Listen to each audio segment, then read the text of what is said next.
In the Hall of Fame of the legendary Japanese sports cars, certain names immediately come to mind. The Toyota 2000 GT, the Nissan Skyline GTR, and the Honda NSX. But today we're exploring a revolutionary machine that doesn't always get the recognition that it deserves. A car that changed the trajectory of an entire company and helped establish Japan as a serious player in performance engineering. This is the story of the Mazda Cosmo, the Japanese first rotary-powered sports car and technological marvel that happened and basically time has forgotten. To understand the significance of the Cosmo, we need to travel back to Japan in the 1960s. The country was experiencing its economic miracle, rebuilding and reinventing itself after the devastation of World War II. Japanese automakers were starting to look beyond purely utilitarian vehicles and towards cars that could catapult and capture the imagination. But Mazda, then formerly known as Toyo Kogyo, was facing an existential threat. The Japanese government was concerned about fragmentation of its auto industry and planned to consolidate manufacturers. Small players like Mazda were at risk of being forced to merge or limit themselves to manufacturing trucks or small vehicles.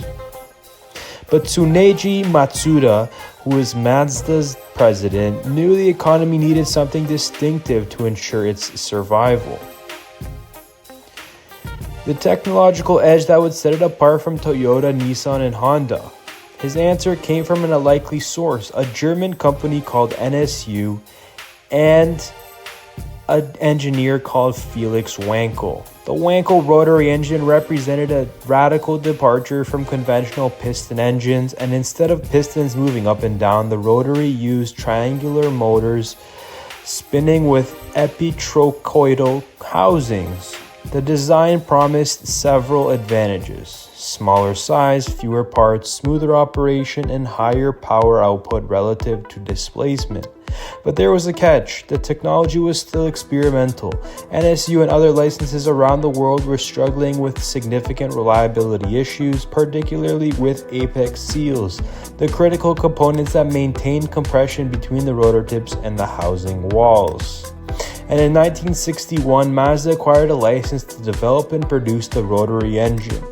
The decision was audacious. Mazda was a small manufacturer with limited resources, betting its future on an unproven technology that giants like GM had already abandoned after investing millions.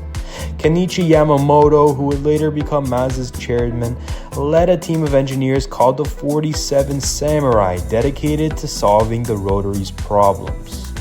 Through relentless experimentation and innovation, Mazda's engineers gradually overcame the rotary's challenges. They developed new apex seal materials that could withstand the heat and the friction created by the specially formulated oils, and redesigned critical components. What larger companies deemed impossible, Mazda determined engineers actually achieved it. And in 1964, Mazda unveiled the striking Cosmo prototype at the Tokyo Motor Show. With its sleek, elongated body featuring circular taillights and a cockpit-like interior, the Cosmo looked like something from a science fiction movie. Appropriate for a car named after the space race that captivated the world at the time. After extensive development, the production Cosmo Sport 110S finally launched in May 10 of 1967. It was powered by a 982cc twin-rotor engine producing 110 horsepower, an astonishing output for this displacement. With a curb weight of just over 2,000 pounds, the Cosmo could reach 60 miles per hour in 8.2 seconds and achieve a top speed of 115 miles per hour, which were impressive figures for this era, but also for the given engine. Inside, the Cosmo featured an aircraft-inspired dashboard with a deep-set gauges, wood-rimmed steering wheel, and luxurious bucket seats. This wasn't just a sports car, it was a grand tour designed for high speed, long-distance comfort. Priced at 1.48 million yen, which is the equivalent of about $4,100 US at the time, it was expensive, but represented incredible value given its technological sophistication. Perhaps the Cosmo's finest hour came in 1968 when Mazda entered two cars in the punishing Marathon de la Route, an 84-hour race at Germany's Nürburgring. Against established European competitors, one Cosmo completed the grueling event, finishing fourth overall. This remarkable achievement silenced many critics who doubted the Rotary's reliability and established Mazda as a serious engineering force. And in July 1968, Mazda introduced the Series 2 Cosmo with an enlarged 128 horsepower engine, power brakes, and a longer wheelbase for improved ride quality. Production continued until 1972 with a total of just 1,519 units built, making it one of Japan's rarest significant sports cars. And while the Cosmo may not have achieved widespread commercial success, its importance to Mazda cannot be overstated. It established a technical foundation for a series of rotary-powered vehicles that would define the company for decades. Whether it was the R100, the RX-3, the RX-7, and eventually the RX-8.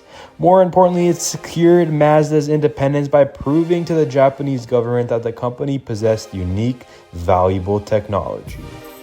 The rotary engine would become synonymous with Mazda, culminating in the company's historic victory at the 1991 24 Hours of Le Mans, with the rotary-powered 787B still the only Japanese manufacturer and the only rotary-powered car to win the prestigious race. Even as emissions regulations and fuel economy concerns eventually rendered the rotary impractical as a primary power source, the spirit of innovation it represents continues to define Mazda's engineering philosophy.